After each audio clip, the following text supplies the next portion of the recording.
and now we're going to do this. You can start all over. Forever grateful to our veteran organizers. TC, everybody. But I want to one more time announce we're about to hop into our first strategy session of the summit. It's going to be about the fight in public school education.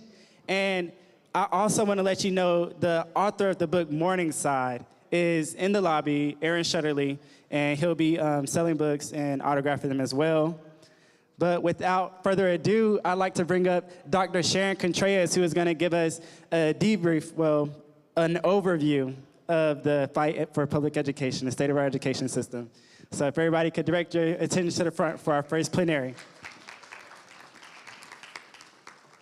Thank you so much. Good morning, everyone. Good morning. It's so good to be here. I've been flying quite a bit every 2 days for the last 2 weeks. So this morning I woke up and I said, I'm supposed to be somewhere today.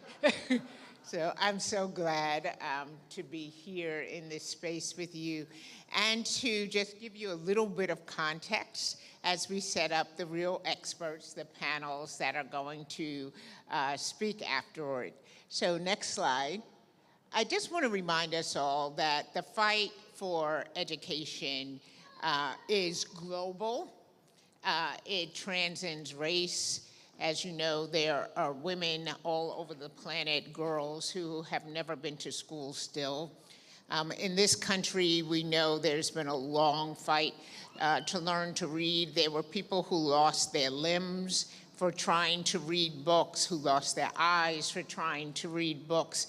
The struggle continues in this country, and I think that struggle now is even going to be more ramped up. Next slide. So let's talk a little bit about the current conditions. Next slide. This is a long-term trend just showing there's a national assessment that has been in place since 1971. And this is the long-term trend of reading and mathematics average scores for in reading. And you can see in 1971, it was about at 208. It creeped up to about 221. After the pandemic, it has dropped back down to 215, very close to the same place it was 50 years ago. Next slide. You see the next slide. You see, it's going to keep going quickly. You'll see the same thing. Math is a little higher, but you see after the pandemic, the massive learning loss in math. Those are ninth graders. This is fourth grade reading. In 1998, it was at 213. In 2022, it's at 216. Almost no change, the massive infusion of dollars. And you still see very little change in the nation's report card. Next slide. Eighth grade reading, you see it is below 1998 averages despite the billions of dollars invested. Next. Fourth grade math, this is North Carolina alone. And North Carolina is the goal line. We were above the national average. Now we are only above the national average by 1 percentage point. Next slide. Next slide.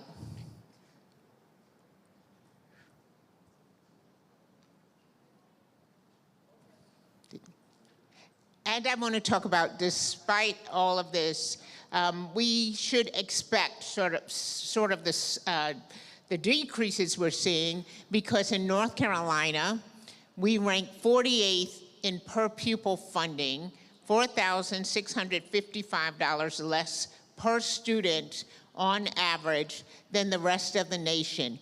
And we rank dead last when it comes to school funding effort from the state legislature.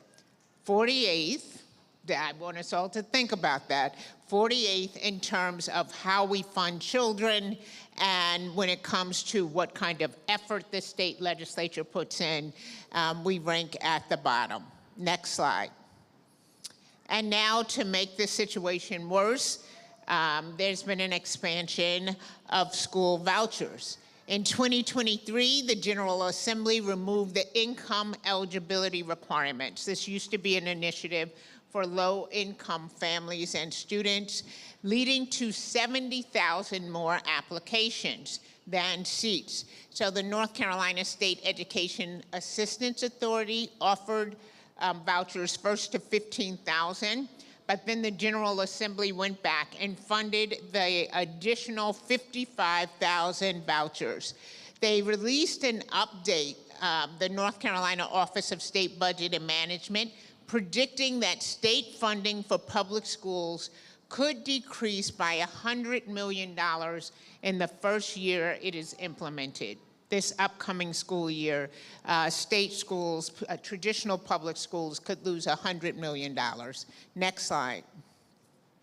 And in teacher compensation, North Carolina ranks 42nd in the nation in beginning teacher pay, up 4 slots from last year, but we fell to 38th in the nation in overall teacher pay, and it's projected to have dropped by to 41st this school year. Next slide. We have seen gains in beginning pay, but again, the teacher pay overall is remarkably low, and we rank 41st in the country. Next slide. So teachers matter, but the crisis is much bigger and much deeper than a shortage of teachers and the issue with teacher compensation. So let's just talk about that for a moment. The next slide. As you probably know, the socioeconomic status of the parents is directly correlated to academic outcomes of students.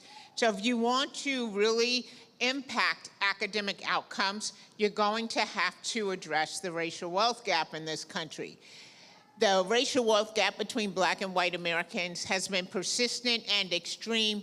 It bears major responsibilities for disparities in income, health, education, and opportunity that continue to this day. That's one reason I'm just so always proud to have worked for Dina Hayes Green, who's the chair of the Guilford County School Board.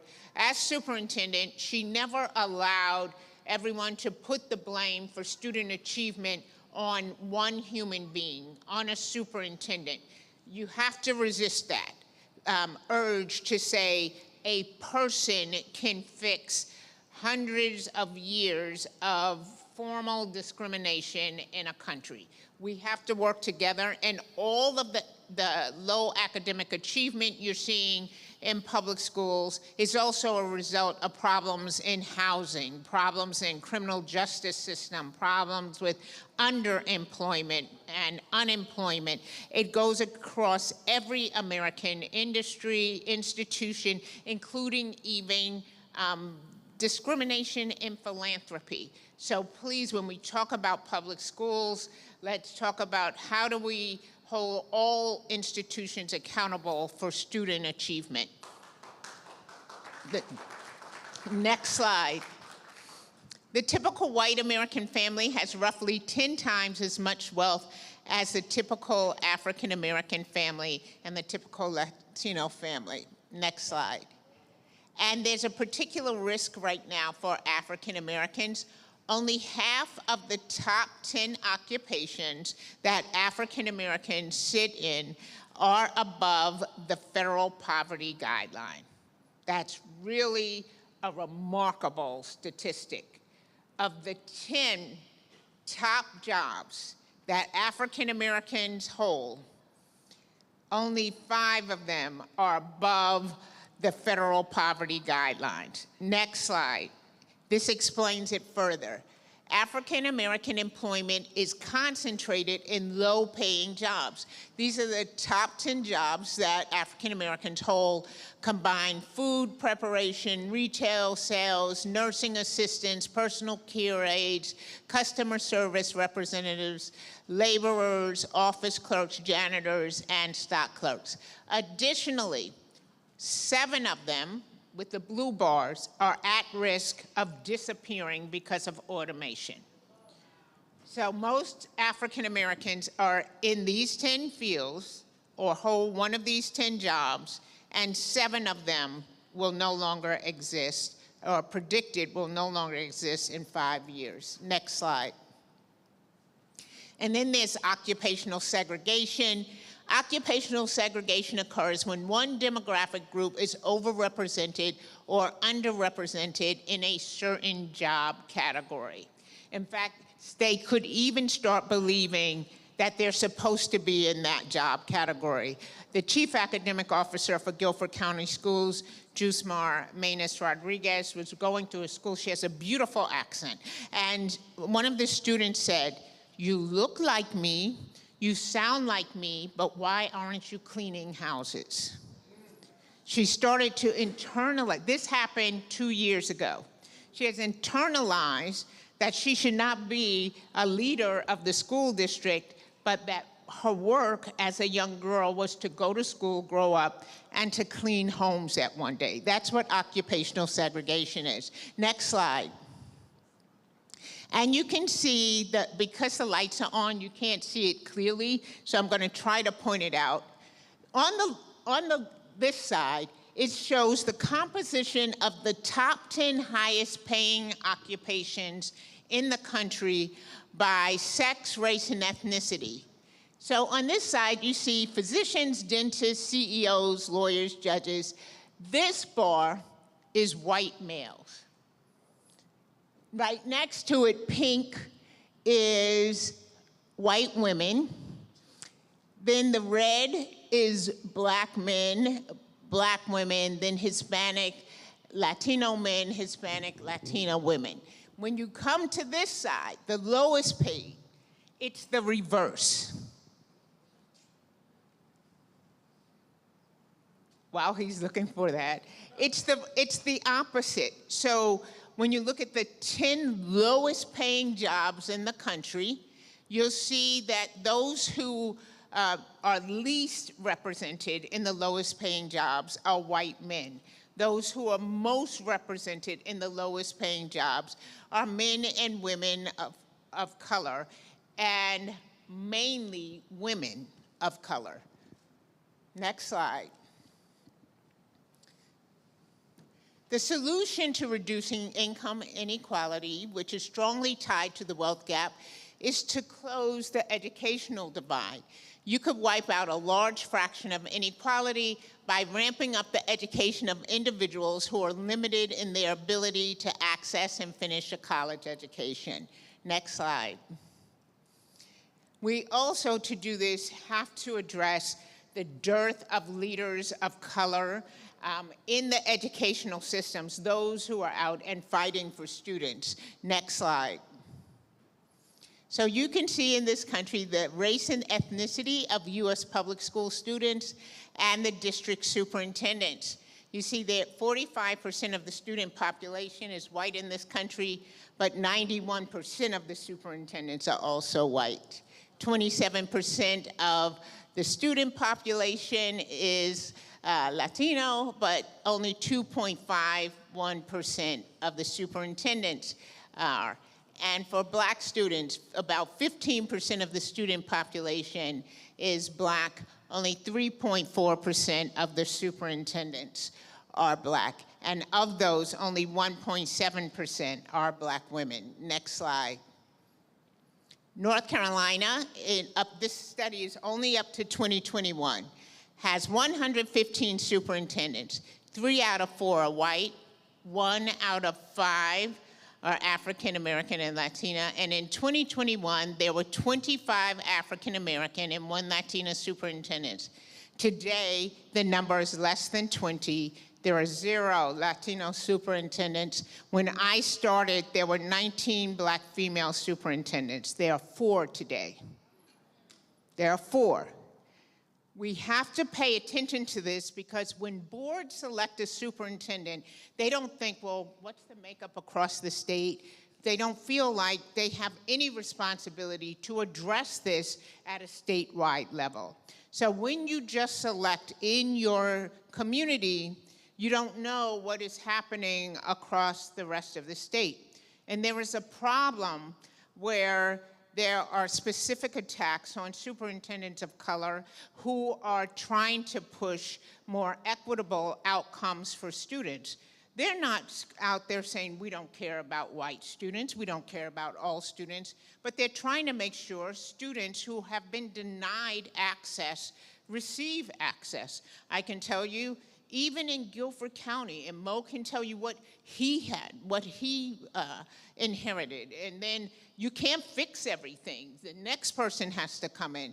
I can tell you not every middle school had high-level math classes. Not every high school had high-level math classes. That's the key to getting into the four-year colleges and universities. All of these things you have to pay attention to make sure that students have a chance at life. We have some of the best early colleges and middle colleges in the United States. Now, one of the benefits, and if you can get your child in one of these or into dual college enrollment, it's imperative you do that because it helps decrease the racial wealth gap by reducing the chance that a child will have to take out student loans. When these students graduate, they have 2 years of college and a high school diploma. So you have to push for more of these opportunities across the board in the state of North Carolina. And by the way, that's the new superintendent of Charlotte-Mecklenburg schools. Next slide. So relationship to students of color, we know research has also shown that leaders of color demonstrate higher expectations and cultural understanding of students of color than educational leaders who are not of color. And superintendents and principals of color are also more likely to hire teachers and staff who reflect student identities and are less likely to criminalize student misconduct. Let me tell you kind of a funny but sad story. When I was a principal, and this was a long time ago, almost 30 years ago, I hired a new assistant principal, and she suspended a student because she said he wouldn't stop saying dynamite. Now, let me show you what he was doing. She had never seen Good Times. So she suspended this kid. Now, a suspension goes on your record. And once you're suspended, you don't get a chance to make up that work unless you're in a school or a school district where they have memorialized in policy that you must allow students to make that work up. Not every parent knows you can appeal a suspension. In fact, Guilford County is the only school district in the state that allows parents to appeal suspensions. All of you should be outraged about that parents are not able to appeal. Like, that's due process is the cornerstone of our democratic justice system. So we should all be pushing for that across every single district. Next slide. To add to this, North Carolina schools are segregated while the state is becoming more diverse. In fact, the state schools have become more segregated than they were in the 1980s, when only 5% of the students attended segregated schools. But with more residential segregation, with the Office of Civil Rights not pushing on this as much, and with large districts like Charlotte-Mecklenburg no longer being under desegregation mandates, this is what has happened in this country.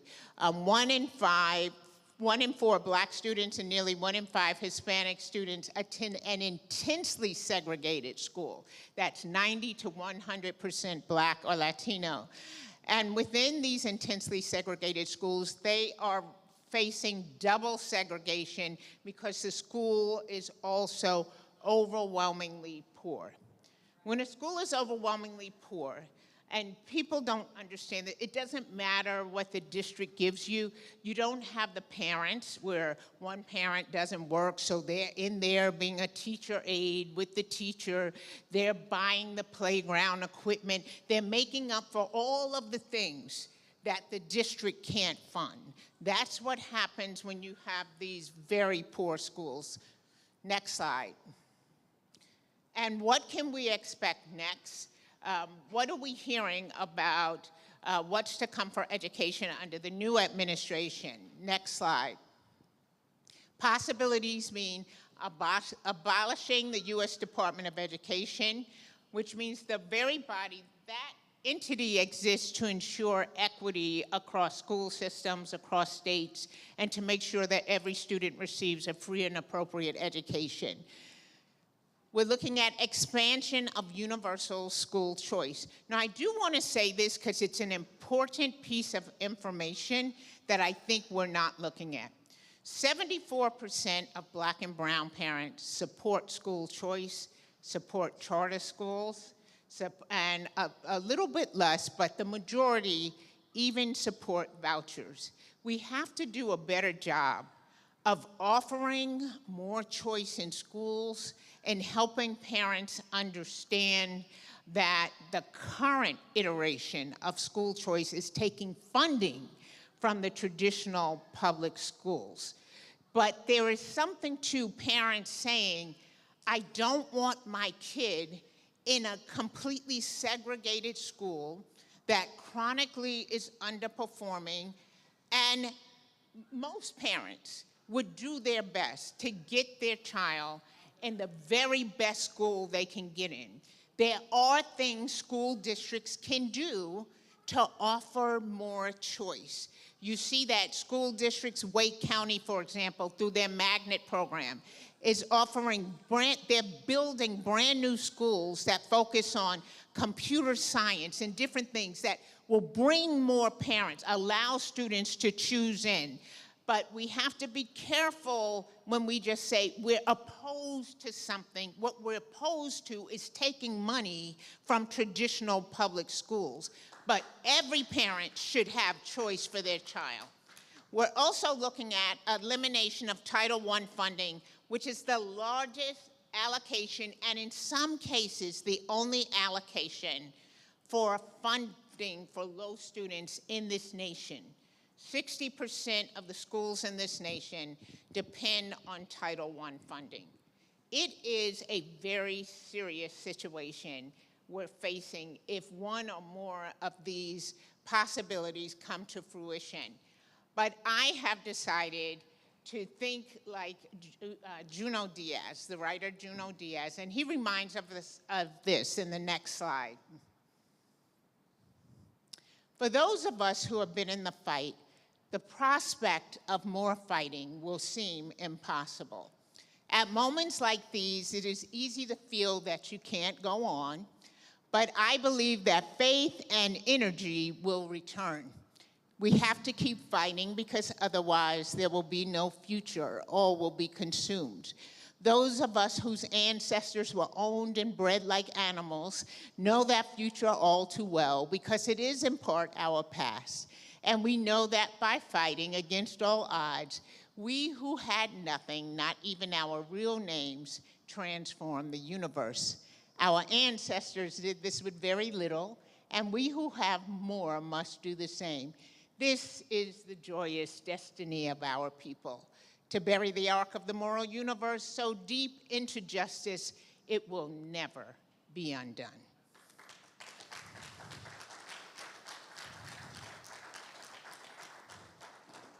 So with that, I remind us to have radical hope. That doesn't mean we're sitting there, please, please, please make it happen. Radical hope means we work to make it happen and we never give up, because there have been people who have been in worse situations and they've overcame it. And it's a recommitment to doing the work and maintaining that radical hope that we are one day going to bury the ark of the moral universe deep into justice. Thank you, and I'll call upon the panelists to come up.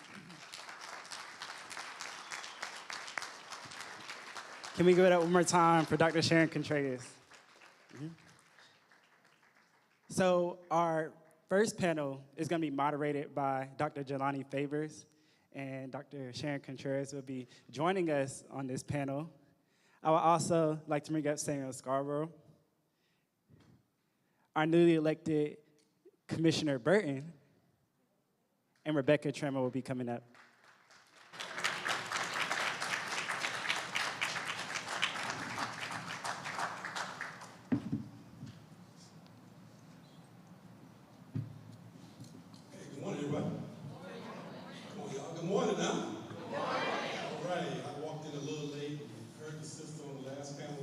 teeing off on white supremacy and patriarchy, and I knew I was in the right place. So it's great to join you all.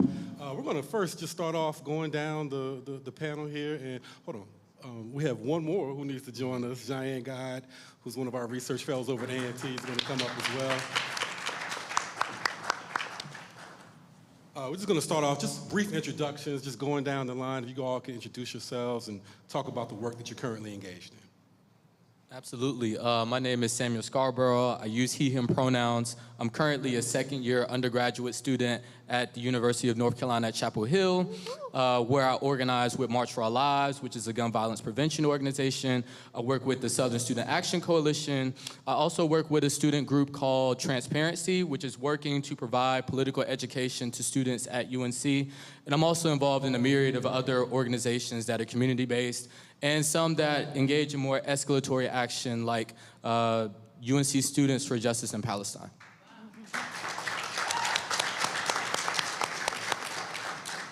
Good morning, can everyone hear me? Okay. Good morning, everyone. My name is Michelle Burton. I am a retired 30-year educator. I was a school library media specialist in Durham County, and I worked across the state. I worked in Alamance Burlington schools and Wake County schools. I just got elected to the Durham County Board of Commissioners. I will get sworn in December 2nd. Just a little bit about my background, how I got into public education advocacy. Started around 2013 when the Republicans took over the General Assembly. And, you know, they began to destroy public education in our state. And I was always a member of the North Carolina Association of Educators. And I decided, okay, you know, I was a dues-paying member. It was time for me to get more involved. And I just started to go to work to fight for public schools in our state. And so I was in Wake County at the time, and I went back to Durham in 2015 to teach. And then lo and behold, in 2018, people came up to me and said, you should be the next president of the Durham Association of Educators. And I said, okay. And I became president of the Durham Association of Educators from 2019 to 2023. And lo and behold, I was president during COVID. So, you know, God doesn't make any mistakes. And as my time was ending, as DAE president, people said, hey, we need you to run for public office. And I said, okay, I'll run, and I won. But fighting for public schools is something that I'm going to continue to do even on the Durham County Board of Commissioners, and I'm really excited to be here with you all today. Thank you.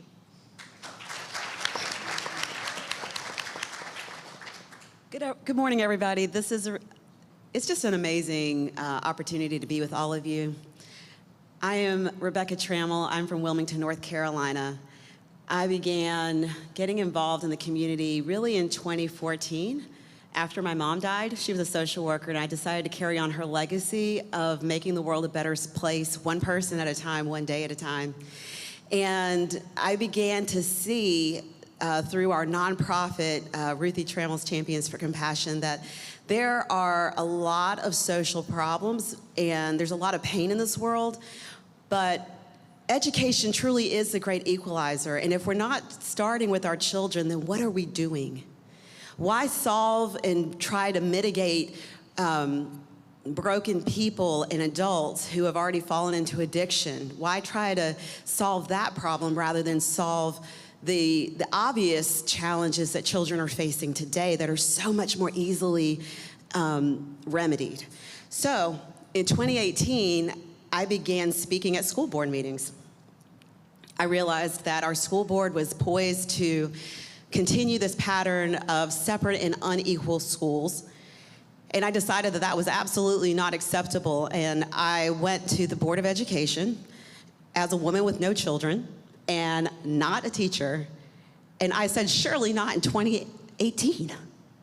Surely not. And they really expected to do it. So there were 3 people on the board, and they were segregationists who had been on the board a collective 76 years. And I told them, Kavanaugh, Higgins, and Hayes, you're not coming back here. And none of them did. We did the same thing in 2020, and by that point in time, we had launched a community advocacy group called Community Conversations, and I'm the lead advocate for Community Conversations, and we advocate for equity and excellence in education. And there was a movement brewing by this time, and we flipped the board again in 2020. I wish I could say that that resulted in positive, sustaining change in New Hanover County, but it didn't. But what I did learn is that there's this thing called Leandro versus North Carolina, in which the state owes the public education system $5.54 billion over 8 years. And there is already a blueprint and a budget to remedy statewide systemic issues that I had been fighting on a local level. So I decided to fight for that. And Community Conversations launched the I Am Leandro project in 2024 to make Leandro a household name and voting issue.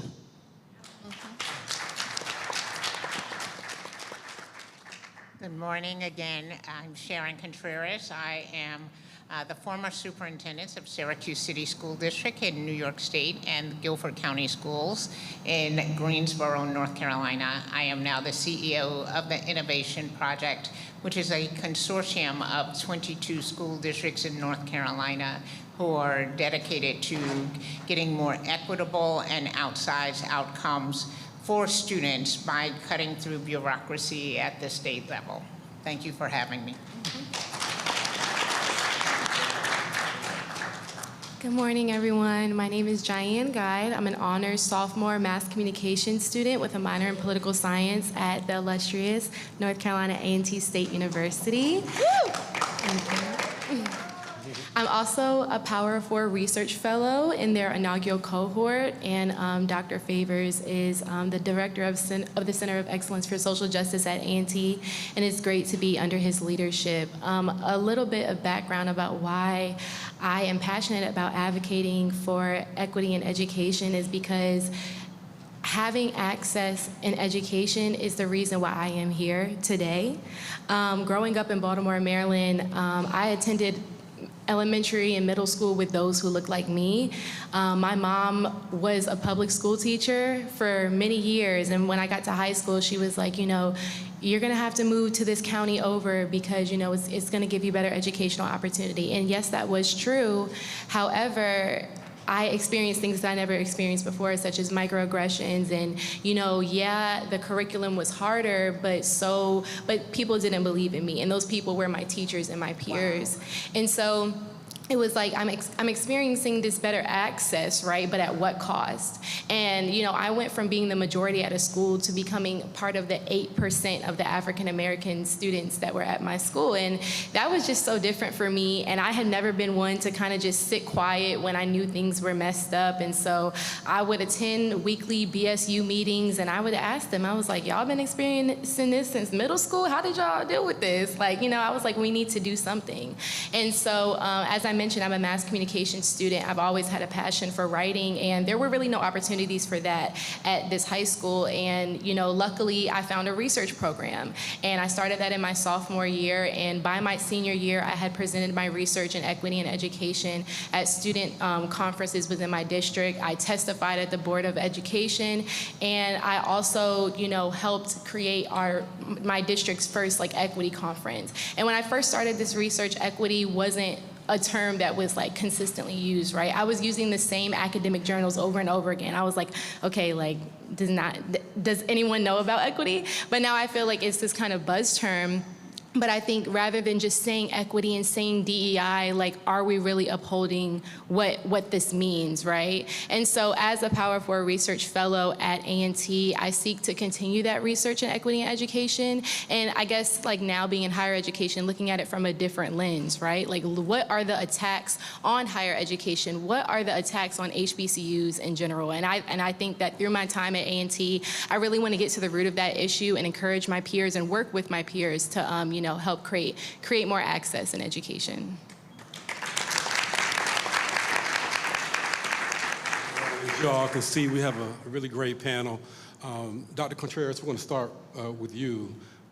There's often the phrase of recognizing the elephant in the room. In this case, we have a big looming red elephant in the room. And you touched on this earlier in your comments, but I wanted you to be more explicit in what will it mean if the Trump administration gets rid of the Department of Education? What is that going to mean for our most vulnerable students? More importantly, what's the path forward for marginalized people if that should happen? Yeah, it's heartbreaking because I know what it took to get that organization.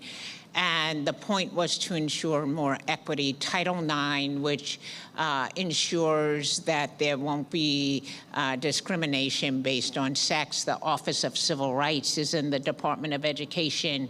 Much of the federal grants, or many of the federal grants, are in the Department of Education. Many of their employees are Black and brown employees in the government sector.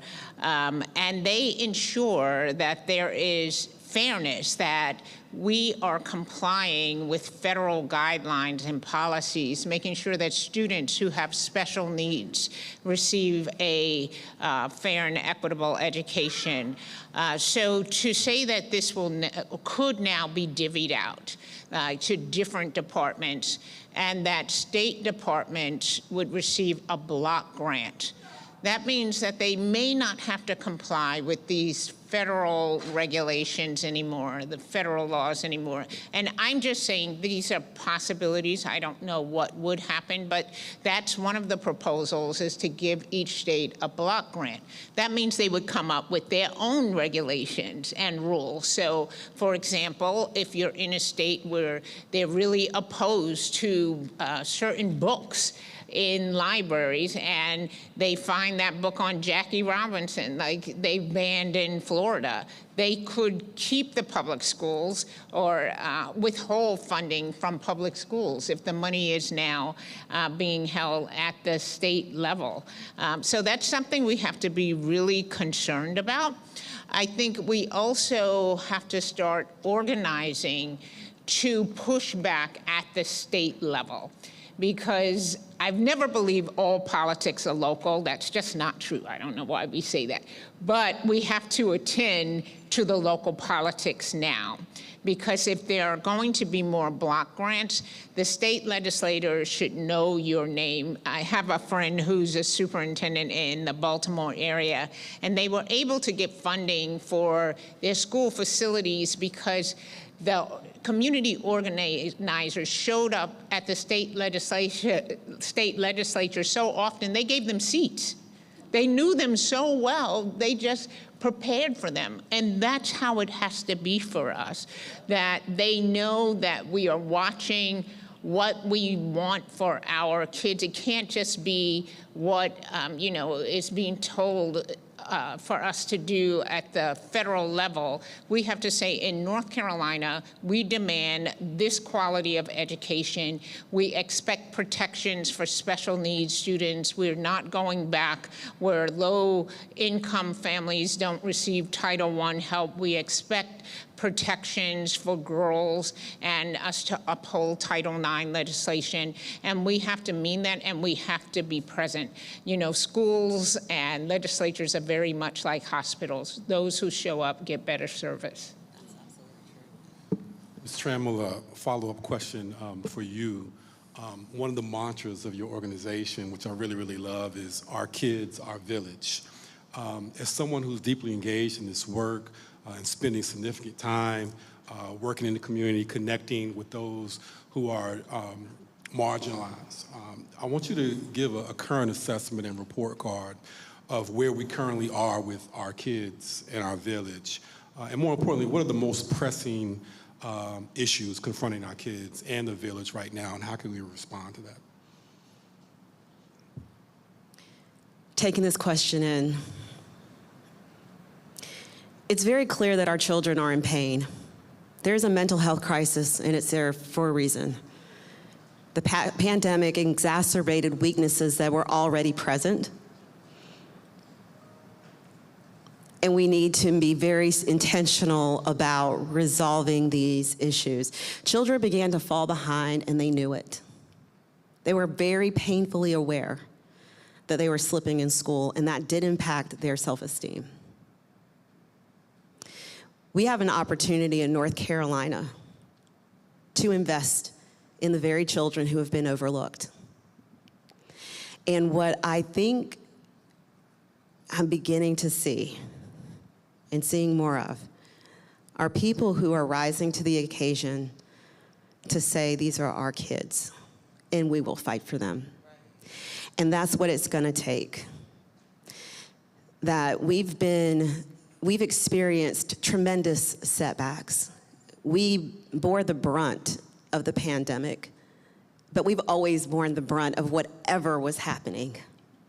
But now we have the opportunity to get ahead, and that is the message that I want to lead forth with to our communities, is that we do have a possibility, we do have a opportunity to make a difference.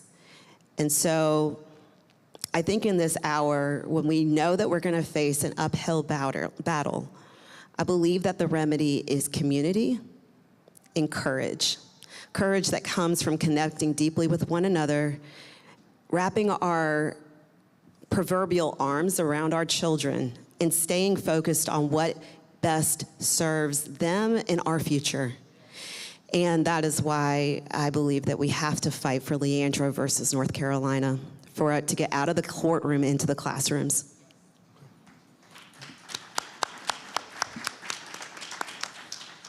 Ms. Burton, every year we hear these horror stories coming out of public education about teachers who are under-resourced, and now increasingly school districts that are undermanned. And I'm curious about how do we confront and change this and provide teachers with the resources they need to do the work that they do. Yeah, I want to say that we first and foremost have to value and respect education and educators.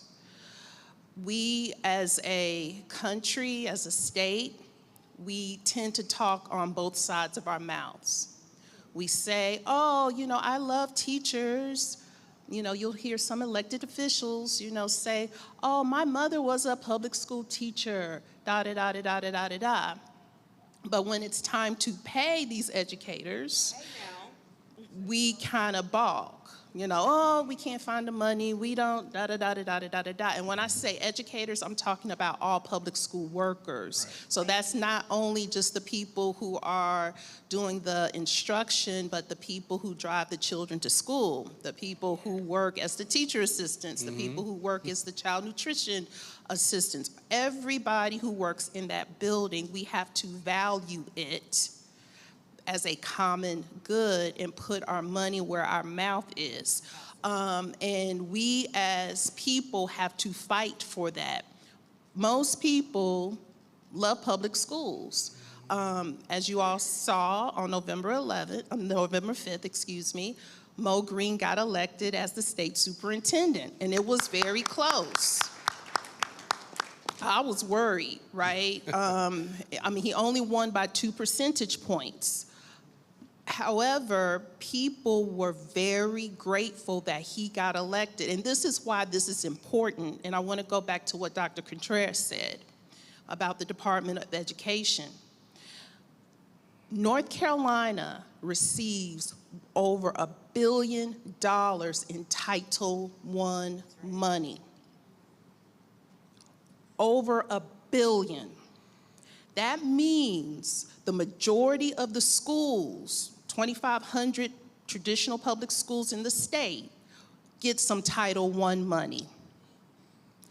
A lot of these schools would not get the things that they need, like teaching positions, teacher assistants that work in the exceptional children classrooms, okay? I know at the school where I retired from, my principal used some Title I money to pay for classroom positions. That would be gone. So we have to fight for this public education system that we have, especially as people of color, because the reason they do not want us educated, they have been doing this for over 120 years. So first and foremost, we must respect the field of education, and we must put our money where our mouth is. Yes.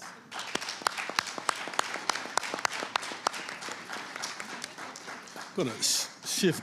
Go ahead, sure.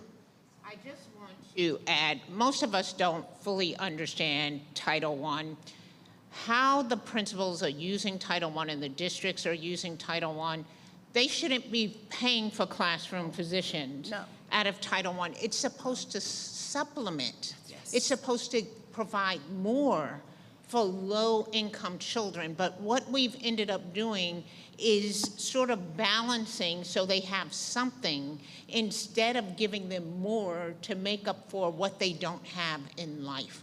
So if we had a fair funding system in North Carolina and we're not ranked at 48, those Title I funds could go to things like field trips, which actually make a difference in giving students experiences that they would not automatically have, that their middle class peers would have, and adding more positions to schools. Some districts are trying to give social workers, counselors, nurses. You shouldn't have to pay. That should be basic things. In state law, in New York, there's a nurse in every school. In Rhode Island, there's a nurse in every school. I got here and I enrolled my son in 3rd grade, and I got a list from the teacher, please bring these supplies to help the teacher. And I asked myself, what does this mean? What is this list? And they said, well, the teachers, we don't have money to give the teachers basic school supplies. Like, they would have shut down the state in New York if I had pulled that stunt as a superintendent. Like, they fund that for you. And then I realized here, we were giving $8,000 per pupil, where I was provided with about $23,000 per pupil in New York State. It is a huge difference, and it makes a difference in your child's outcome. And even if you don't have children in school right now, it makes a difference when you are trying to retire and your retirement funds are running out, or you need a doctor, you need a nurse, you need healthcare professionals. It impacts us all. I was out stomping for Mo for state superintendent, and you wouldn't believe the number of people said to me, well, I'm not voting in that when I don't have any kids. Like, the quality of education in your state directly impacts your life, and we must pay attention to it. I think that sets us up well for a shift to the young folks on the panel, or should I say younger folks on the panel. Sam, we'll start with you. You've been on the front, and it's great that we have a lot of young folks here in the room. Y'all give them a round of applause too. Sam, you've been on the front lines of student activism here in the state for the last couple of years, and particularly involved in protests against the genocide in Gaza that is currently going on. In doing so, you've squared off against campus administrators and perhaps even some faculty at UNC Chapel Hill who may disagree with your position. What has this fight taught you about the importance of speaking truth to power? And what is your message for other young folks who are seeking to find their voices and use their platforms as instruments for social justice? It's a really good question. I think the first thing that this work has taught me is that our struggles, while they might be different, are very much interconnected.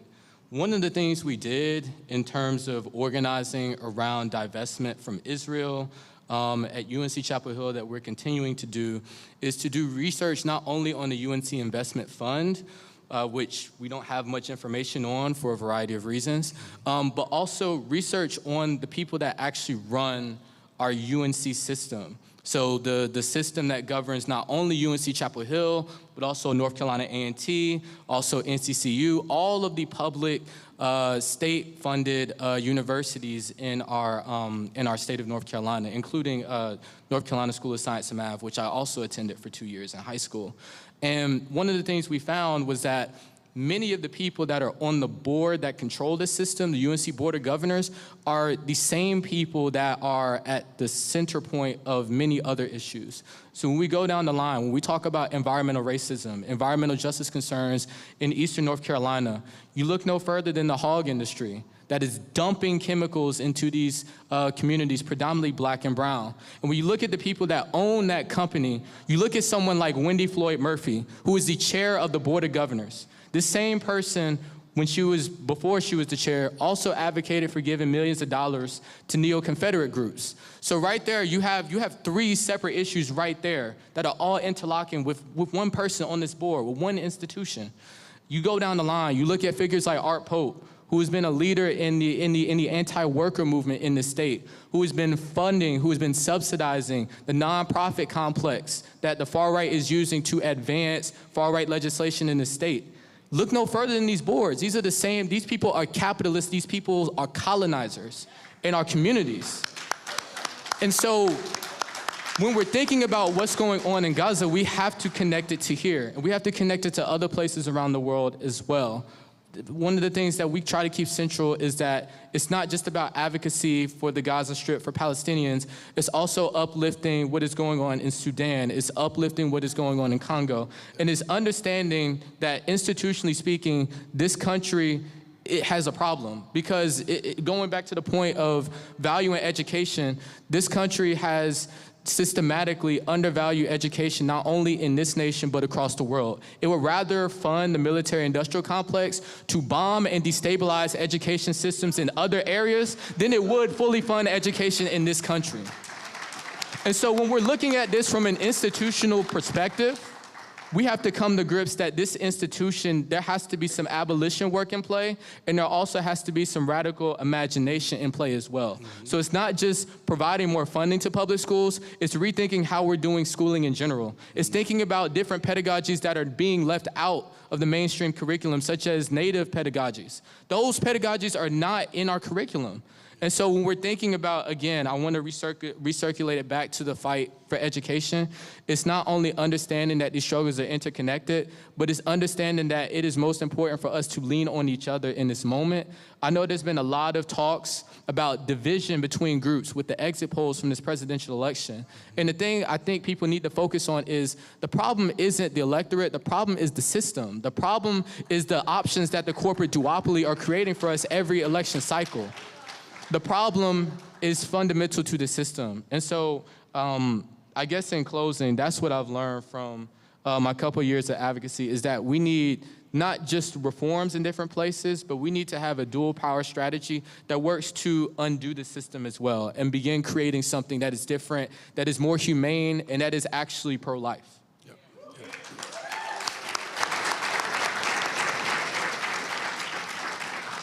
I think it's safe to say he's learned a lot. Cheyenne, black colleges continue to make significant contributions to teacher education. A 2023 study revealed that African Americans made up only 7% of the teacher workforce, but more than half of them were products of HBCUs. Not only do black colleges contribute more than 50% of all teachers, but the study showed that students actually performed better in classes led by HBCU alumni. We know that there have been recent attacks against American education and a concerted effort to censor the conversations that we can have in the classroom. But we've also seen efforts to undermine black colleges through underfunding and censorship in higher education as well. Given these realities, how can HBCUs confront this and continue to produce educators who are transformative and impactful in their work? That's a great question, Dr. Favors, and I think HBCUs can combat this by ingraining into the student population. I think when you come to college, you're so focused on what you're studying. You know, I think a lot of students are like, especially at A&T, I'm a STEM student. I have nothing to do with politics. I'm studying math. What does this have to do with me? But you know, when I have conversations with my peers and I'm like, you know, when you were growing up, did you ever have a teacher that looked like you? And knowing how I felt when I was in classrooms and I had teachers that looked like me and the difference that made, right? Not only were they teaching me, but they were nurturing me. They understood where I was coming from. They understood how I grew up. It wasn't, oh, are you tired? It was, what is going on? What does the world around you look like and how is that impacting you? I wasn't getting those questions asked from teachers and professors that did not look like me. And I think we really need to ingrain in the student populations across various universities, but at HBCUs in general, that education has everything to do with what you're going to study, what you're going to pursue, right? And representation matters. When I attended the new student orientation at A&T, I was saddened to see that there were only 3 students who got up to represent the College of Education. And growing up with a mother, like I said, who was a public school teacher who graduated from Morgan State University, I saw every night when she came back home and was tired and, after a long day of teaching, but she told me countless of stories of students who could lean on her and how she provided for them in ways that had nothing to do with the curriculum. And I think that's so important, and that's why we need, people in schools and people in higher education that represent us, because every time that I've had someone, whether it be a teacher or a professor, has had a lasting impact on me, 9 times out of 10, it had nothing to do with what they were teaching me, but it had everything to do with the way that they related to my struggle and showed up for me and taught me how to advocate to myself and showed me a community that, we can strive, and instilled that in me and helped me want to do that going forward. And I think HBCUs are the perfect place to do so. And I think it starts with, again, this was mentioned before, but leaning into your community. I think as students at a HBCU, it's important to realize that not only are you here studying and you're creating representation in the fields that you're going to be in, but especially at A&T, you are walking on historical land.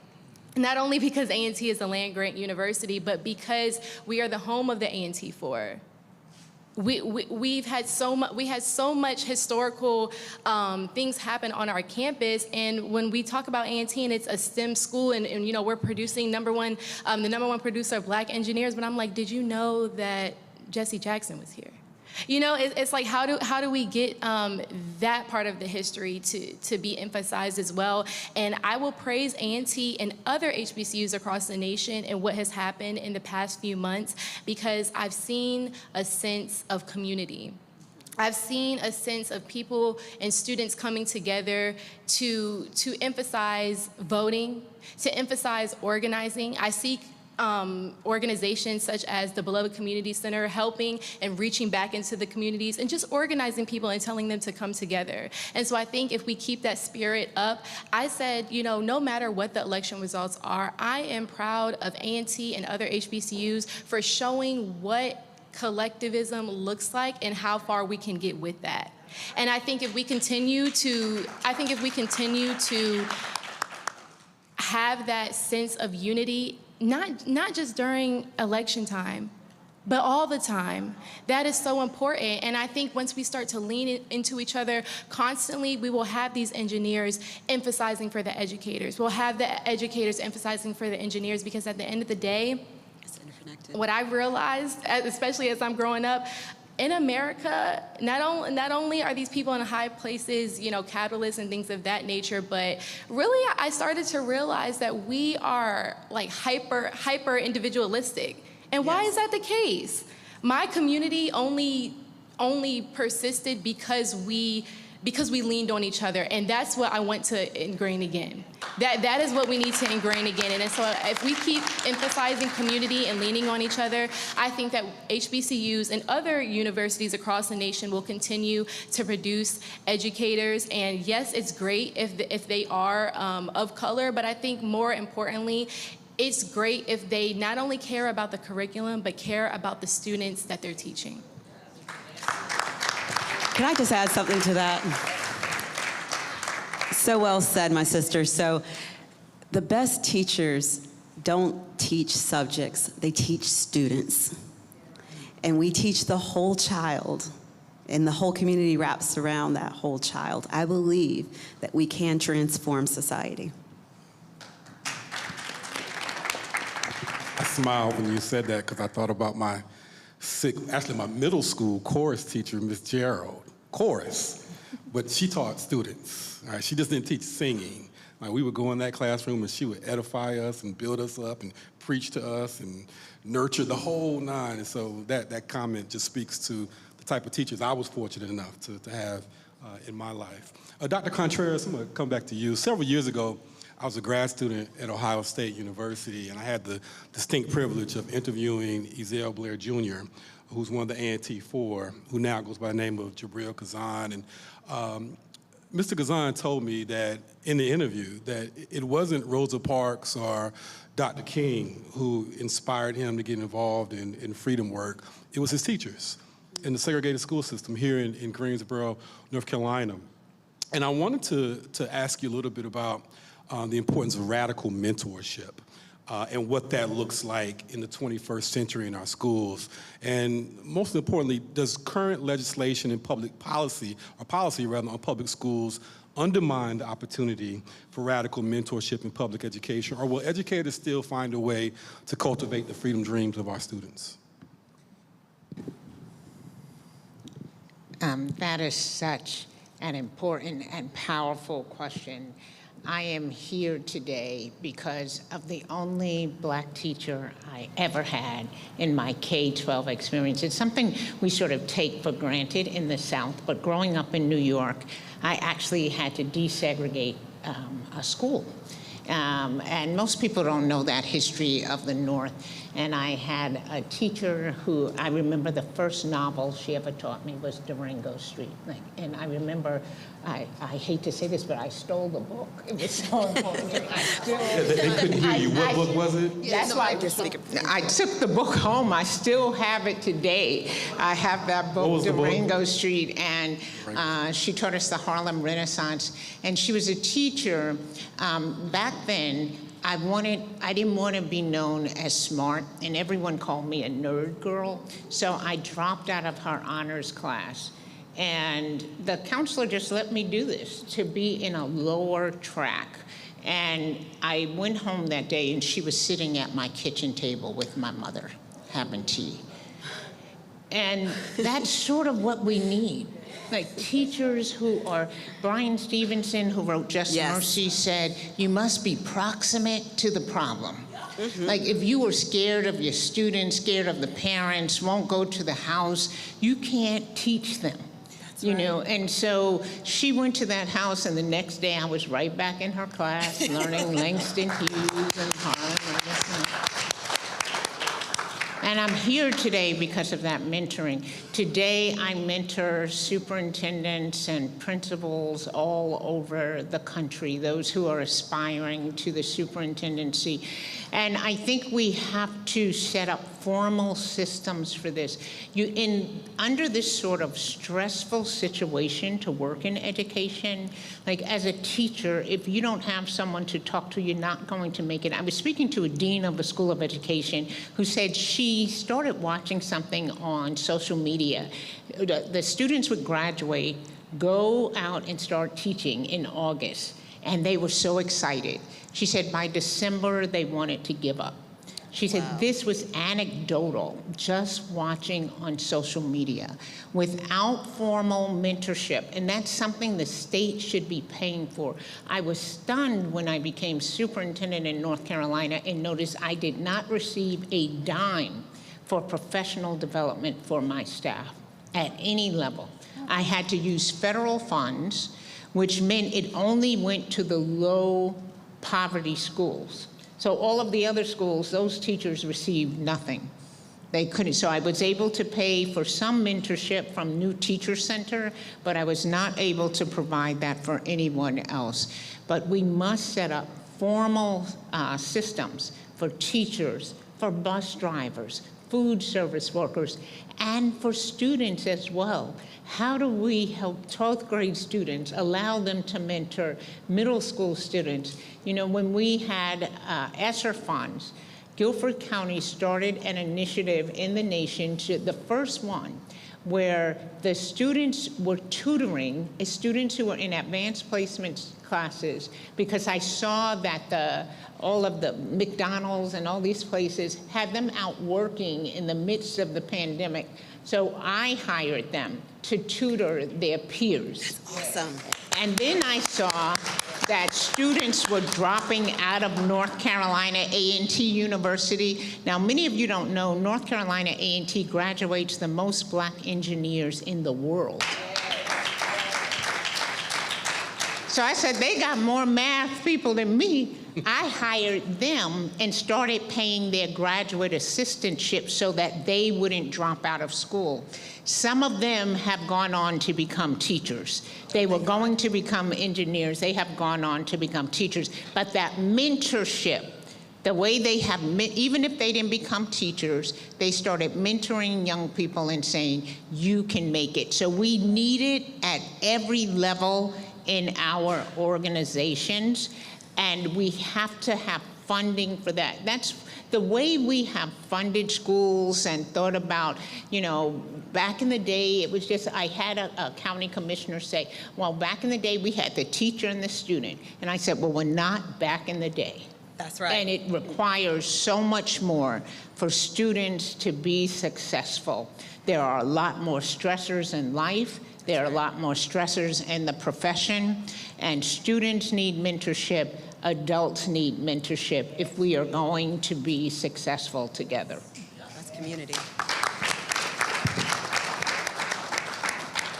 By the way, just a point of privilege, I just want to point out that the Center of Excellence for Social Justice in North Carolina A&T, which I'm the director of, we're about to enter into a new partnership with the Algebra Project, which some of you may be familiar with. So we're going to use some of that STEM power at A&T and connect that to social justice issues with the Algebra Project, officially opening up a chapter on A&T's campus. So very, very excited about it. Ms. Trammell, coming back to you, and I think this dovetails perfectly into that last question. So much of what we're doing in our classrooms today revolves around standardized testing and rote memory, which I absolutely hate. It seems like every week my 13-year-old daughter's coming home and, oh, we took a test again, or we got a test coming up. It's just constantly, we're in testing season, it seems like.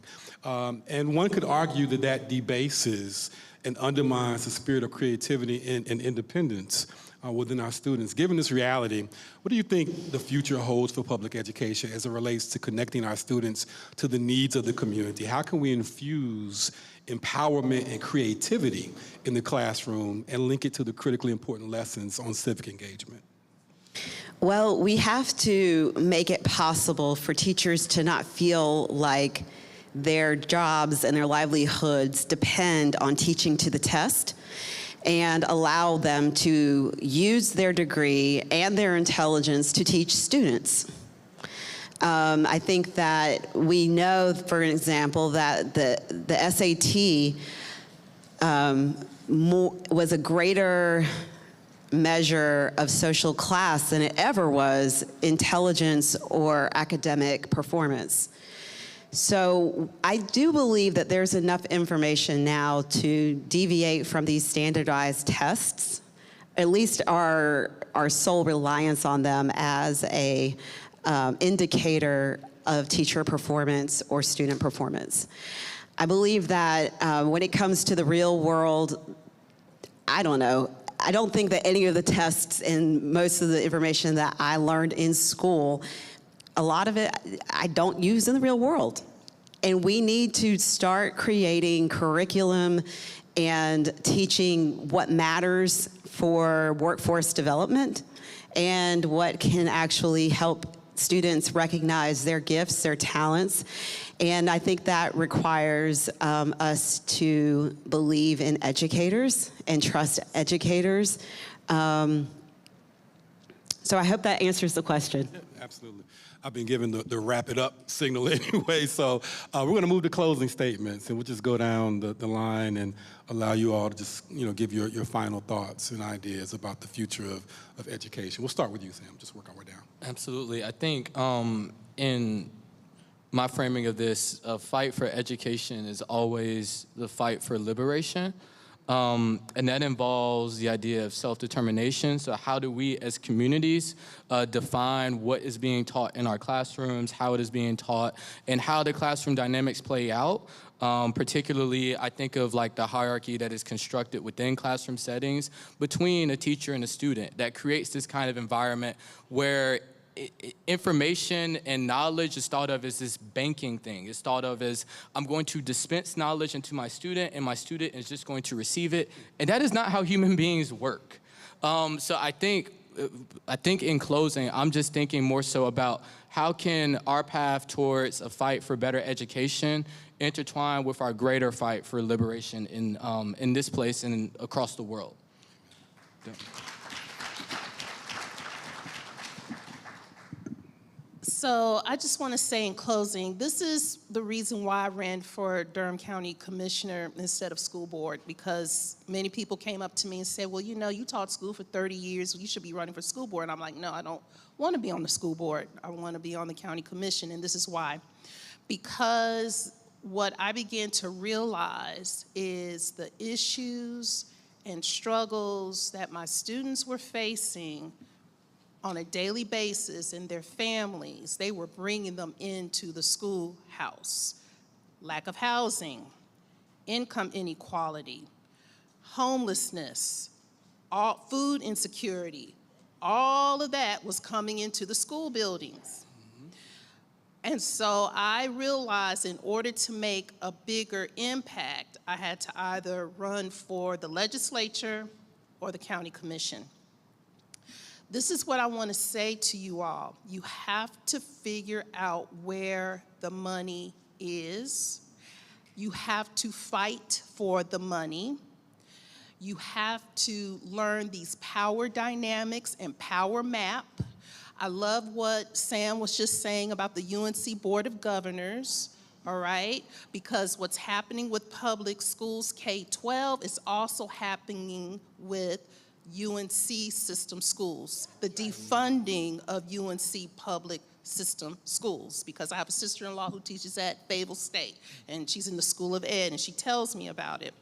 Wonderful chance. Yeah, we'll talk about that later. Anyway, so when we do this fight, I want you to realize that in this capitalistic system where you want to keep, you know, you have the people who have and the have-nots. Durham Academy in Durham, one of the private schools, but it's the most well-known. To go to Durham Academy, it costs $35,000 a year. People will pay that amount of money to send their children to Durham Academy. I have some friends who do it, all right? But yet and still, we balk when we want to raise public school workers' salaries.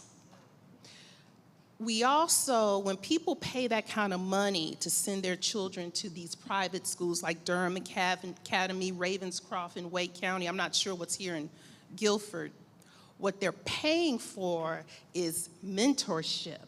They are paying for those relationships. That's what they're paying for.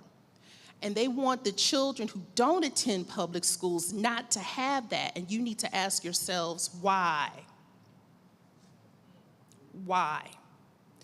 So in closing, we have to keep doing this fight. It's going to be a hard fight. Make sure you power map and follow the money. Thank you.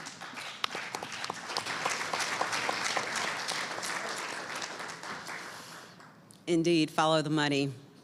I am Leandra, just saying.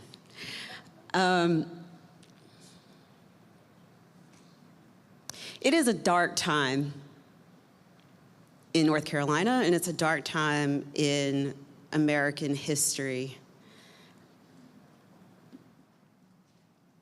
During the days of enslavement, it was illegal to teach an enslaved person how to read.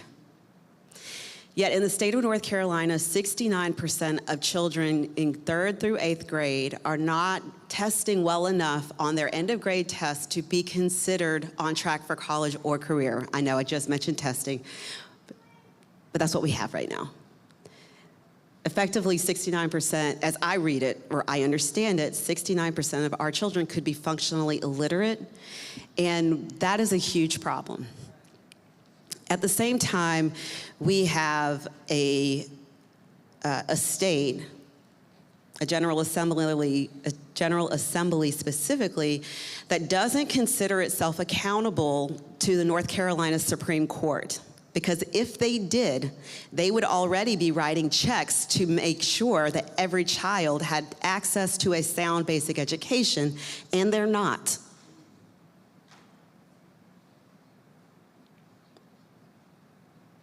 I invite you all to come to www.iamleandro.org to learn more about that.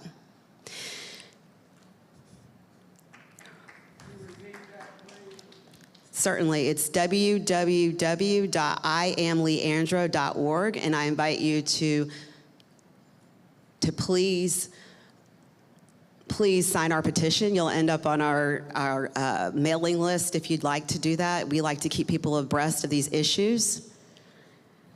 And North Carolina right now, at the very same time that we're not funding our public schools, at the same time that this state is currently in violation of its own constitution, refusing to ensure access to a sound basic education to every child, while we have $4.75 billion in our rainy day fund collecting interest. In this very moment, they are poised to go back to the General Assembly tomorrow to potentially continue its evisceration of the public school budget by funding more money towards the voucher program, which, like our sister has earlier stated, is not opening new doors of possibility to disenfranchised students. No. This money is for people who already send their children to these $35,000 a year programs, and they're giving $3,000 to them as if they need it. They don't. So, thank you.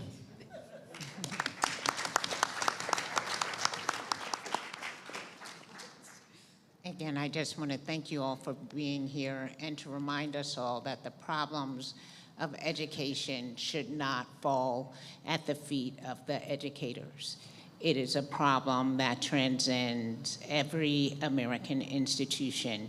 And if we want to help educators, we must help the superintendents, the boards of education, those that are leading those in the classroom, by helping to hold accountable all of the institutions: healthcare, philanthropy, law enforcement, housing, transportation, business, higher education, and by helping to form coalitions, helping them to understand what the situation is, helping them understand how to come together, helping the community understand how to advocate. There are so many people who would come up to me and say, I really like what you're doing. I don't know what to do. There are a lot of people who simply don't know how to help. We must not get frustrated with them. We have to help them. We have to help them to organize and to help them to become leaders. And most of all, we have to believe in the power of young people to control their own destiny. I'm so proud of my niece who is here, JL. Wave your hand, JL, because I'm so proud of you. JL is at every school board meeting letting us have it, letting the school board members know what she expects her education to be like, what policy she believes should be in place. But she shouldn't be. There are 70,000 students in Guilford County. There should be tens of thousands of students speaking and sending messages to policymakers about what they expect for their education. So let's create armies of JLs all over the state of North Carolina.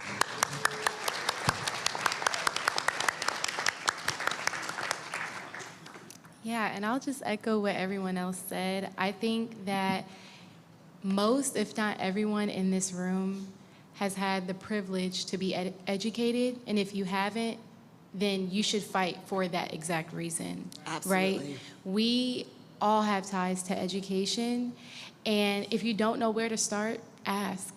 When I got to A&T, my major is mass communications. I have, like, you would think on paper, okay, what does she have to do with education? When I heard that they were when they were fighting to take A&T's polling site away, I went and organized with other A&T students to the Guilford County Board of Elections meetings and urged them to not do that. I serve as a delegate for the UNC Association of Student Governments, and over the weekend we were at NC State proposing legislation for the betterment of UNC schools, but really all schools in the nation. And so really what I want to say is that whether you can immediately think about how you are connected to education or not, know that you are. Absolutely. Think about your experiences when you were growing up and you were in schools, but more than thinking about yourself, think about the generations that are going to come after you. That's what this work is really for. It's for ourselves, but it's for the people that are going to come after you. So get involved in the ways that you can, and this being here today is a step.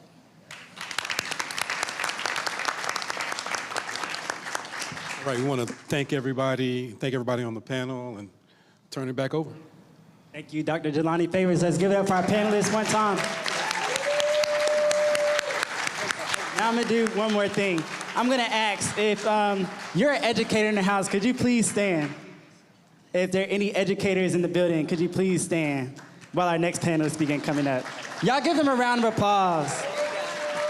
Bringing in the next generation. Now, the last thing we're going to do before we head into lunch is a response panel. And I'm going to bring up Irving David Allen, who will be speaking to us from the perspective of a parent. I'm going to bring Erica Rencher, who is also an educator. I have Ms. Thomas, who is serving as a beloved intern right now. And I believe Todd Warren, a freedom fighter in public education for a long time here. And this will be our last session before lunch.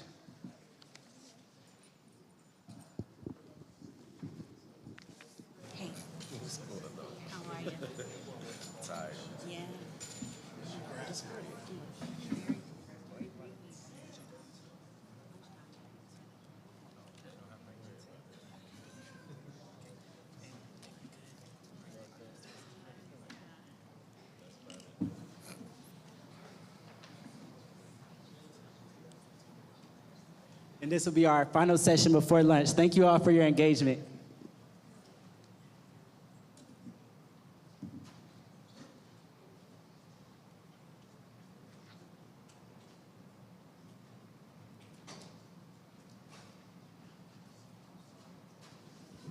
Good afternoon again. I'd like to begin by asking each panelist to introduce themselves and the role they play in education. Hi, good to see all of you. So many familiar faces in the room.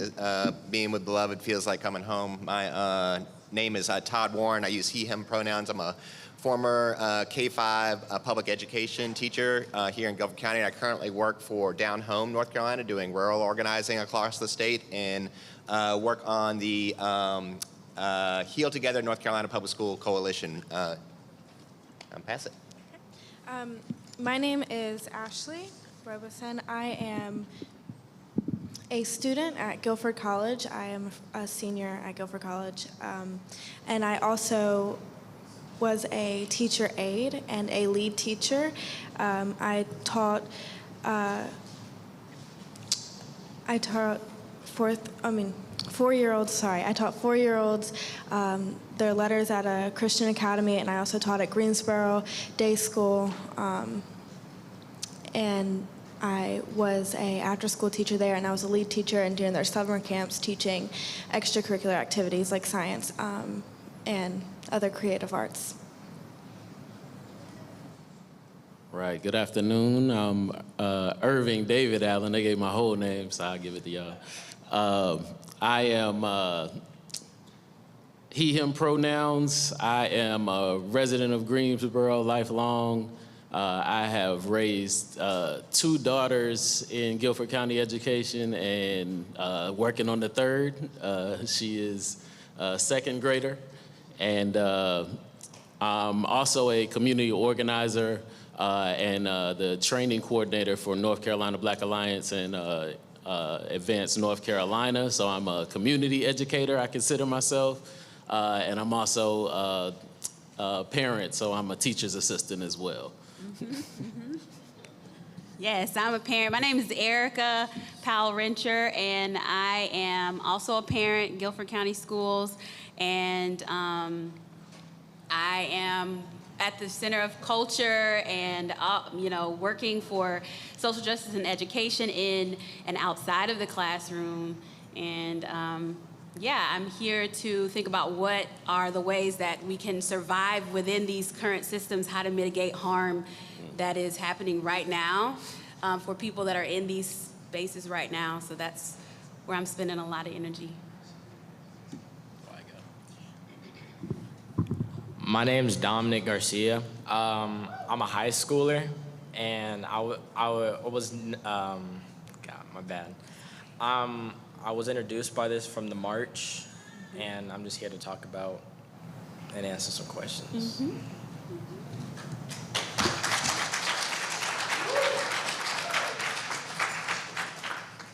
Thank you to the panelists, and certainly thank you to the first panel. I felt it was just so powerful to hear the different perspectives.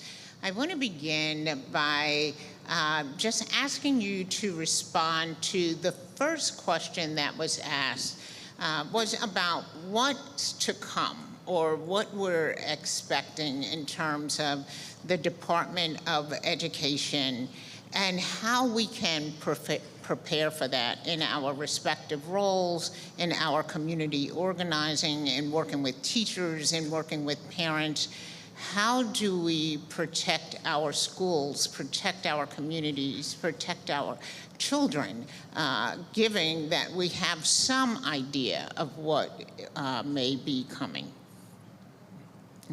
Anyone who wants to answer, and any of you can answer, all of you can answer. Mm-hmm.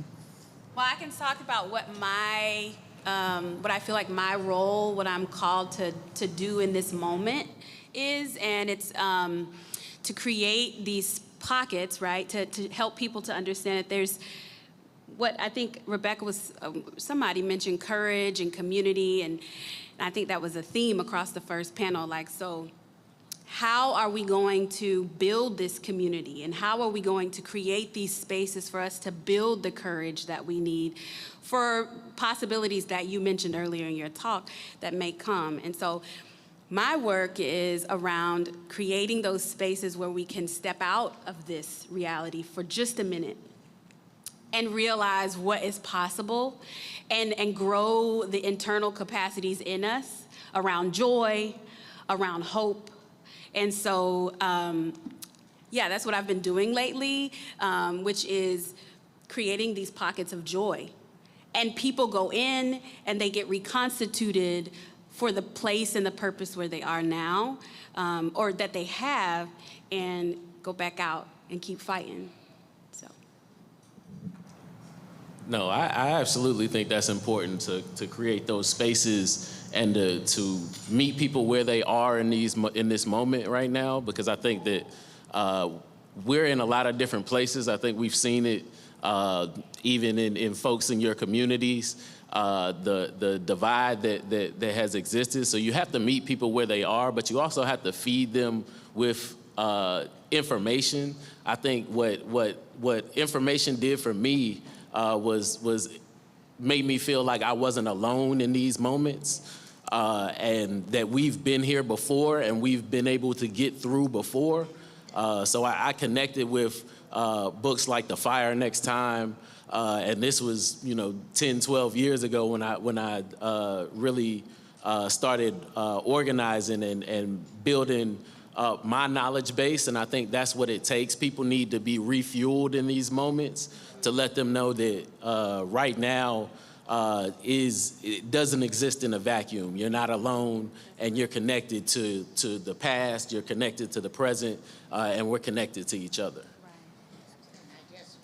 To agree with you, if you have not read James Baldwin's The Fire Next Time, it is never too late to pick that book up. Thank you so much. Ashley, were you going to add something? Yeah, so I was going to say that one of the things that I think would be a great way to help prepare for what could be coming or could be happening is to educate everybody around us, educate parents about what could be happening, and educating students, high school students, college students, middle school students, about what the possibilities are for ourselves and for our peers. Because one of the big things that I have been talking about with BCC as I volunteer with them is I was never aware of what was going on around me when I was a high school student. I was unable to have, that kind of awareness of what was happening within other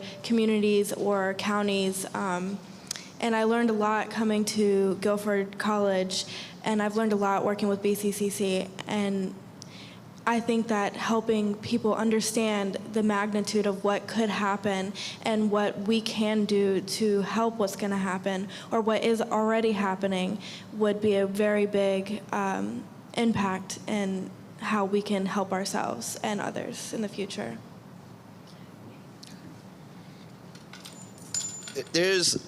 I think most of us know, because we've already lived through one Trump administration, that part of what is going to come is going to be very destabilizing. It's going to be shock and awe, and it's going to decenter us as people. It's going to make us lose sense of our humanity. It's going to make us lose sense of what's possible. I mean, even now people feel like things, oh my God, this again. It's not going to be the same 4 years that we went through 8 years ago, that we lived through in the pandemic.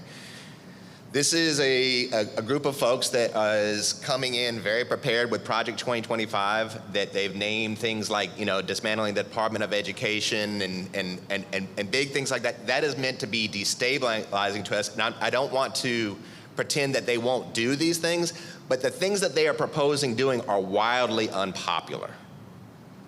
And when I say wildly unpopular, is that there are 1.5 million public education students in North Carolina. There's 110,000 educators. The vast majority of people rely on public schools day in and day out. I worked with Dr. Contreras when I was the president of the Guilford County Association of Educators during the pandemic, and it was our bus drivers, it was our cafeteria workers that kept communities fed. Not students fed, kept families fed, right? So, as we're looking at the disaster that in Western North Carolina, where there was $53 billion in damage and an estimated $85 million in damage done to public schools alone, it is still the public schools that are the resiliency hubs for our communities. So as tomorrow, when the legislature goes forward to vote on HB 10, a bill that, not by accident, by design, pairs an anti-immigration bill along with school privatization, where they want to give another $500 million to wealthy private schools, I think we have to understand that white supremacy is not the goal. White supremacy is the strategy. Because if white supremacy was the goal, it means everybody who looked like me would wind up on top. Rural North Carolina is not winding up on top with that private school voucher bill. And the very white legislators, many of the rural legislators are nervous, and they know that. They know that the places where their families go to play football, where they're recovering from storms, where the PTA meets, that is the only resource in their community. There is no private school in their community. So when we talk about abolishing the Department of Public Education at the federal level, what we're really talking about is legalized discrimination and a profit grab for a very few people that then will certainly will leave marginalized communities and people of color out, but is going to leave the vast majority of working class white folks out as well, and Latinx folks out as well. And so I think us understanding that from the beginning we're going to have to brace ourselves for impact, but also then lean back into our communities, because it is us that ends up saving one another when disaster strikes, and it's already here. But we see it time and time again, people rely on their public schools, they rely on their teachers, they go to the school. If you talk to people about what they value most, and what they want most for their children's education is they want more of what public schools have to offer. They want AP classes, they want high quality STEM programs, they want to see a robust extracurricular activities. People are not concerned about pornographic books in libraries. People are not concerned about, girls trying to play boys sports or vice versa. That is not what the vast majority of people are concerned about. But the kind of shock and awe thing that is coming is what we've already been seeing, is this coupling of trying to divide people along lines of race, class, and gender, so that we will lose one of our most valuable resources. But I think part of what our job is to remind people about the reliance that we have on one another to uphold that and how we use it every day. Thank you for sharing that. You just mentioned something that I think is really important. I read some articles in North Carolina and in the New York Times that rural legislators were deeply concerned about charter schools, expansion of school choice, because it undermined the only schools in their communities. And the schools are foundational in the rural communities as well. How can we better build coalitions across the political aisle?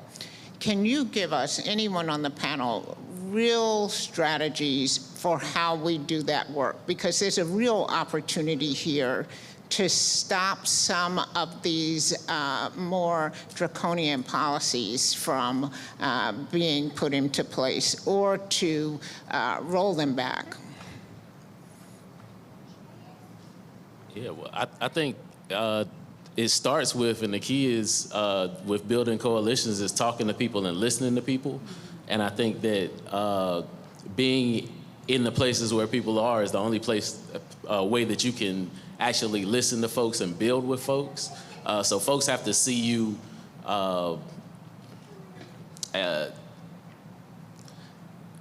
I guess it's difficult to build a connection from a distance, is what I'm saying. And I think we've been at a distance from each other through the pandemic, philosophically, and it's time to step back and see how people are actually affected and how we actually rely on each other. I think some of the ways that we think that we rely on each other are not what people are looking for.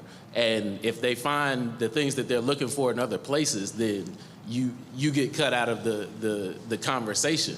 And I think that that's what we've been experiencing. We've been focusing on things that don't necessarily reach people, don't affect people, don't touch people in the ways that we think that they do.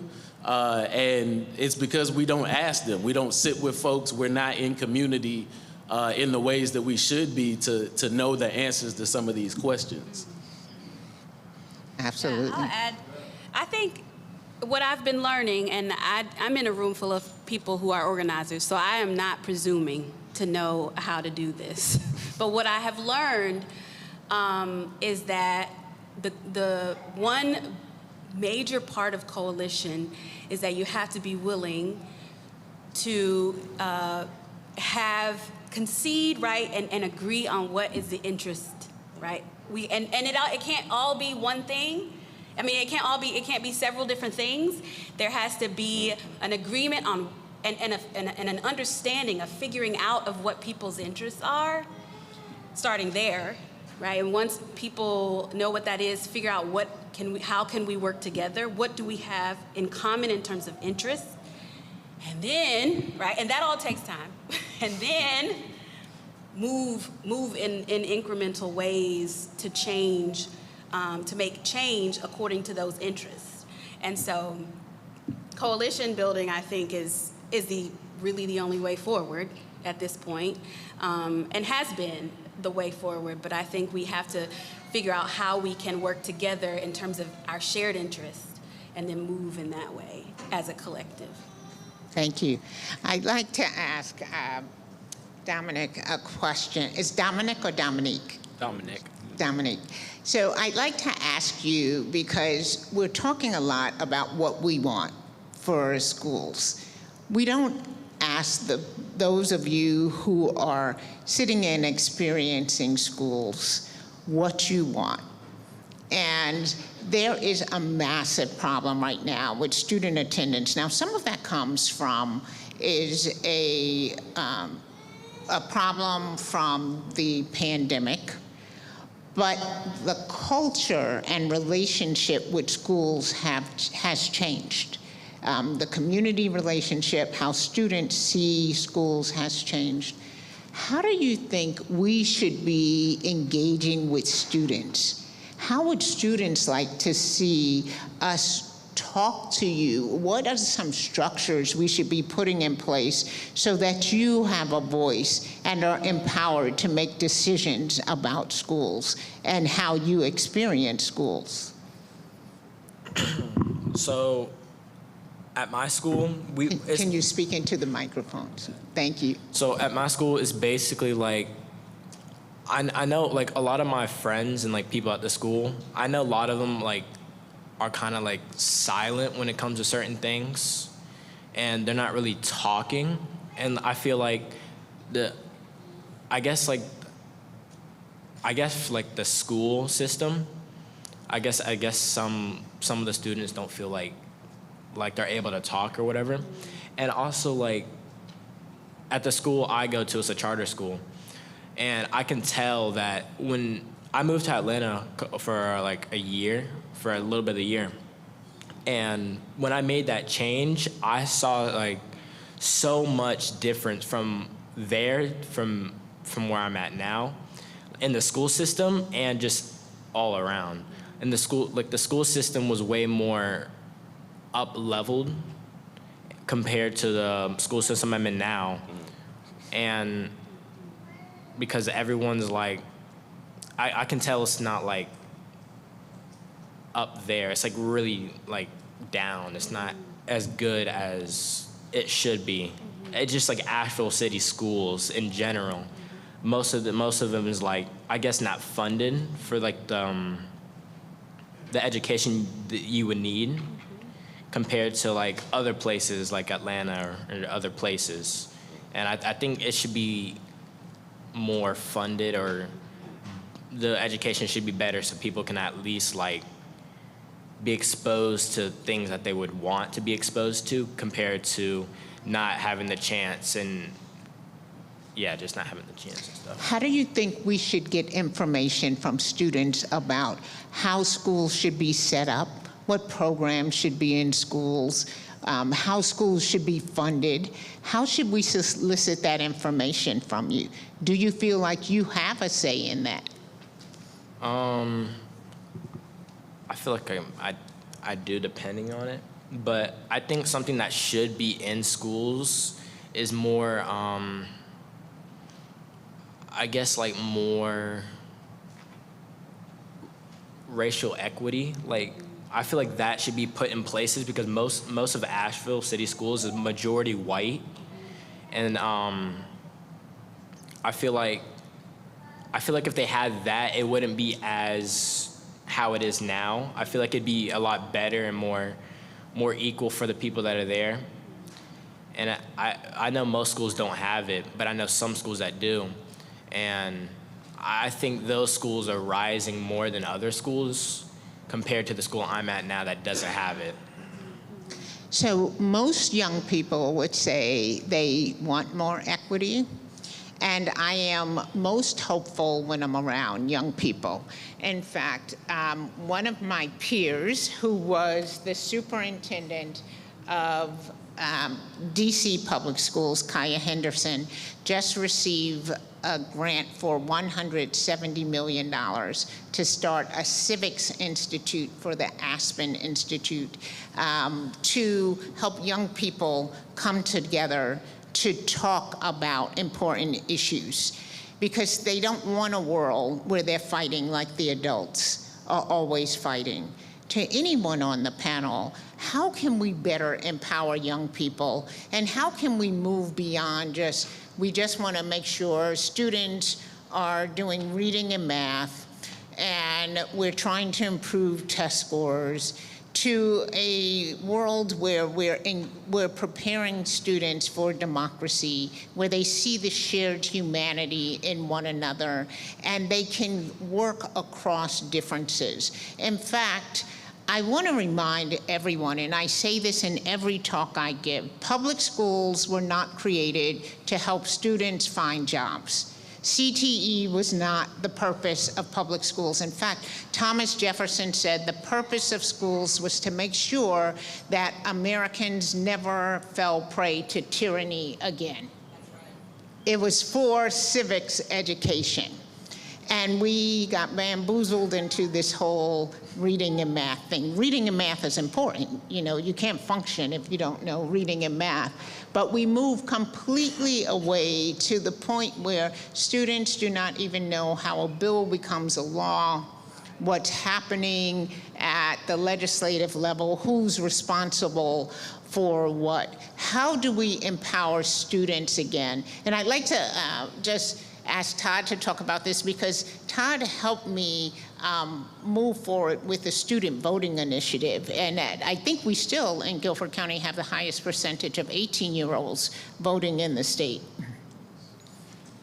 Yeah, I really like as someone who is a former reading educator, teaching kids to read will always be in my heart. I'd tell people, like, if I didn't feel the need to be an organizer, really what I want to do is be teaching kids to read. But agreed that this hyper focus on reading and math and students as test scores and the de-emphasis on civic education has a profound effect on our society. And when Dr. Contreras was superintendent here, and we put forward an initiative to make sure that not just students were registered to vote, but then you made sure that they got to the polls.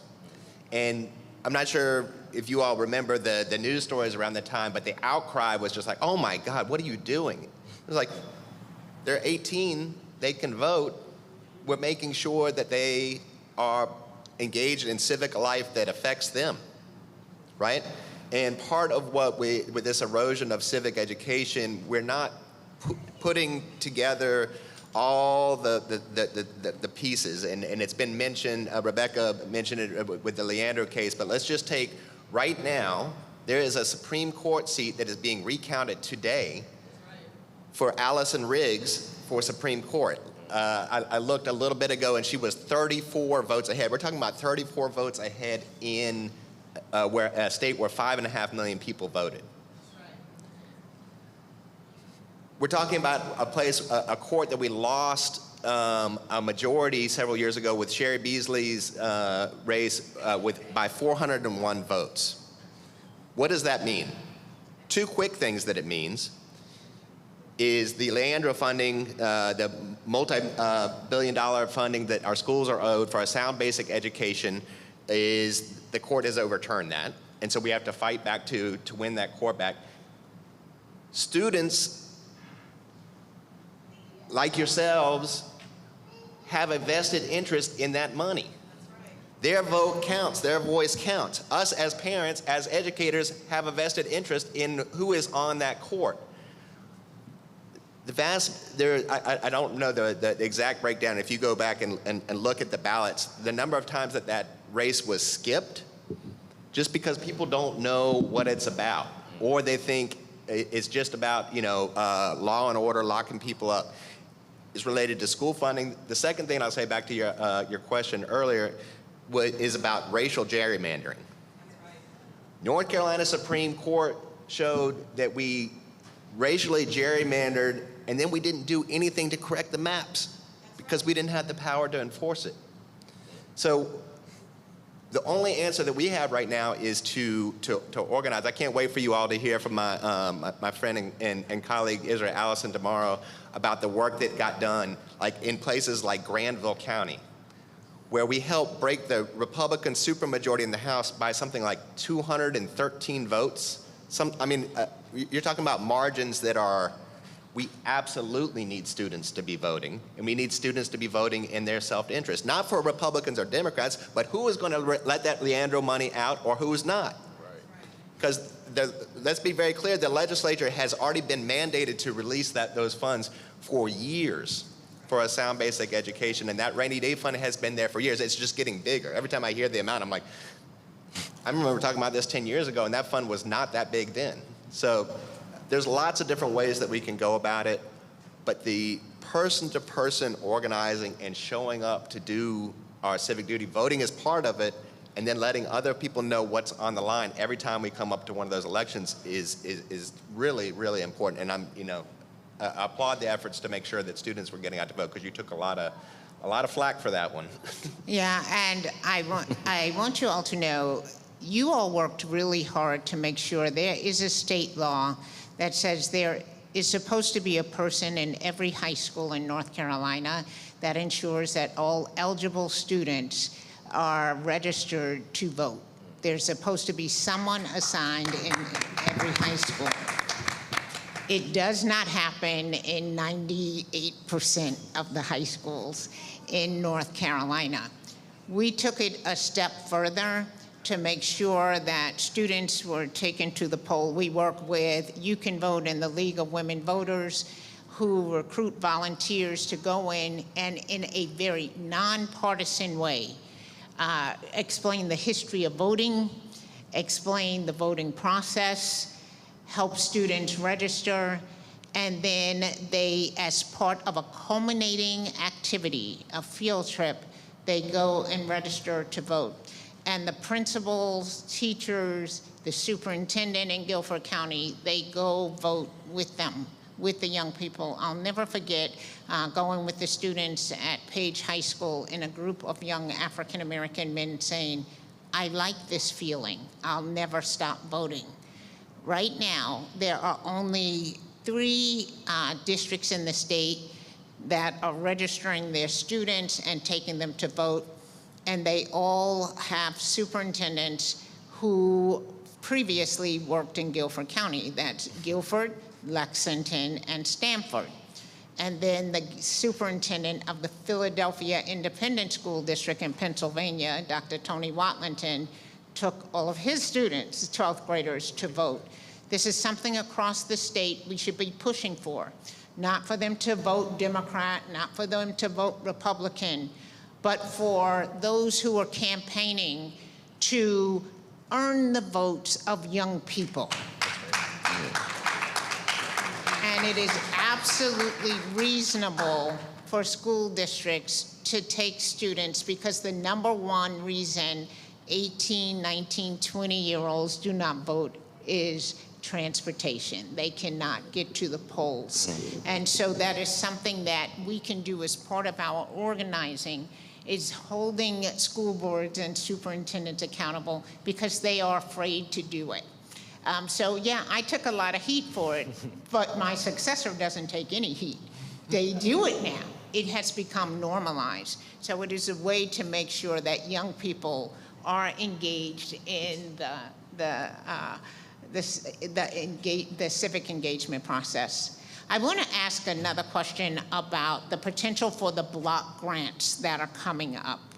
How can we provide good information to the public?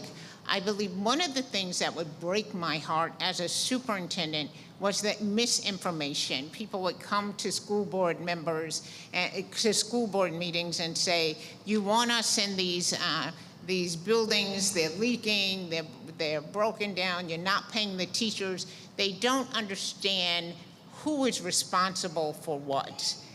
How do we help the public understand where decision-making lies in the state, and then help them organize? And I would love to talk about some specific strategies, because if you believe the school board is responsible for the facilities, or if you believe the school board is responsible for setting the salaries for the bus drivers, and yes, they're responsible for supplements, but they're not responsible for the base salaries, then you're constantly pushing on the wrong people and not holding those who are responsible accountable for teacher salaries, employee salaries, for school funding in the state. And I just want to thank Todd for always being a great partner and always coming out to school board meetings and in the public and saying, this is who is responsible. But I think that takes organizing. And what do we do about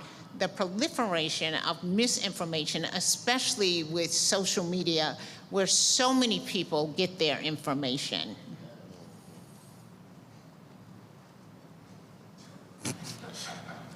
I guess I can speak to that just in going back to the ground, right? So possibilities, strategies. What would it look like for people whose job it is, who wake up every day, to be more fully funded, for the funding to be shared from maybe the school district or maybe the county to go in and do these teach-ins in school for assemblies or for moments where students are gathering for this political education? What would it look like for those people to be funded to pay or to do this kind of public education that's needed for students to understand the inner workings, and so I don't say teachers because teachers already have this curriculum that they're supposed to be teaching, but it doesn't talk about get to the local, right, like it should, or they don't have time, or teachers have to like reappropriate things to get the curriculum that they're testing on. So if there's a way for the community to come into the buildings to teach these really critical pieces around local appropriations of funding, and that would be really useful because as a student, they would want to know, and I think the money would speak to them. So yeah, strategy. And we've got to keep, like you said, pouring into our students and arming them with their vote. And I think that will in turn speak to some of the elected officials and let them know that this is a constituency that should be taken seriously and that has needs that aren't being spoken to. Right. And so I think, just making those connections, letting them know that they do have power. And I saw my man TC in the back. I adopted his philosophy. He said that he don't vote for you unless he know you and he can come and talk to you, unless you pick up the phone for him. And I think that's the attitude that we have to start having with people is, everybody is friendly, everybody is polite, but everybody doesn't have your best interests at heart. So when we see these people in the community,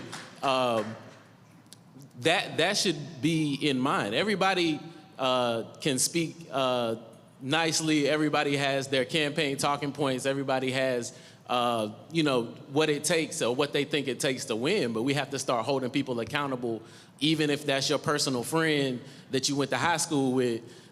They have a position and a job to do, and if they're not doing that job well, then we have to hold them accountable to that.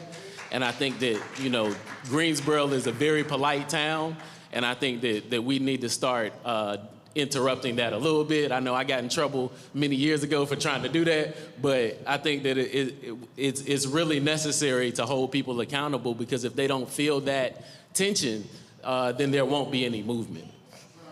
Thank you. I liked what you said earlier about the misnomer that all politics is local, because the reality is we do have state and national officials that we absolutely should hold accountable. But one of the beauties of engaging in year-round organizing in our communities is doing exactly what you said, helping people understand why is what is happening to them, and who is responsible. And one of the stories that I'm most proud of in the last year, I don't know if you saw, not this school year, but the beginning of the Alamance County, Burlington County school system was closed because of toxic mold in 25 schools. The entire school system was delayed for 2 to 3 weeks, and it was a $17 million emergency cleanup. So, all of a sudden, this is not a white issue, this is not a black issue, this is an entire Alamance County issue. It doesn't matter if you live in a $500,000 home or you're paying, $500 a month rent. Like that exists anymore, but the entire school system was shut down. And there's a way that could have just gotten swept under the rug. But because of groups like Down Home North Carolina, the first thing to your question is join an organization. Join your union, join an organization, and then ask what that organization is doing, and they're probably going to say, we need leaders. So be prepared to work when you come in. It's not just somebody going to do it for you, But the combination of the Down Home chapter there, our Public School Strong chapter that is parents organizing, was out talking to people in the community and said, we know it's been a year since the schools were closed, but now it's budget time last spring. There is no way that we should have to go through this again. And that resonated deeply. And Alamance County is not a deep Democratic stronghold, in case you don't know. We won a 9.6 property tax increase, which generates roughly $10 million for the school system going forward every year in perpetuity. And it was because the entire community knew the public good and what the severe amount of disruption. Don't get me wrong, Alabama's Burlington County Schools has problems, like all of our school systems do. But the disruption that community had experienced, they said never again. And so when they tell you we can't raise taxes, it's like, well, who have you talked to? Because when I go talk and we go knock on doors in rich and poor communities, black and white communities across Alamance County, they tell us we would rather have a tax increase rather than go through that again. The amount of disruption, the economic disruption that causes for parents not to be able to go to work, the amount of heartache, the loss of education, it is not popular, right? And so where we fail is if we don't go back and talk to people and remind them and say, no, we can't just be here yelling at the school board. These county commissioners have to do their job. And so that's just one small example that if we root it in talking to people just like ourselves and make sure people know when the meeting is, they show up, and then say, you know what, also if you don't do it, then we're gonna vote you out. You know, and engaging that cycle over and over again is, I mean, it's one small piece, but it has to start there, local to state to federal, if we're ever gonna get there. Thank you, Todd. I want to thank the panel today for just sharing so much about, there were several things I picked up on. One, the power of organizing. Two, the power of voting, the power of empowering young people. It is critical that we hold fast to this and that we do not lose hope even in difficult times, and that we realize that irrespective of who is in the administration, the people still have the power.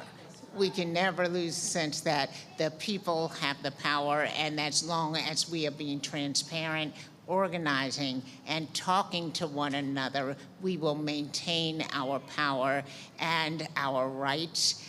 Even if we go through difficult times, we will maintain the things that we hold dear and our values. But we have to talk to one another, we have to come together, and we have to build coalitions and see the shared humanity in one another. Thank you all for being here today, and I will turn this back over.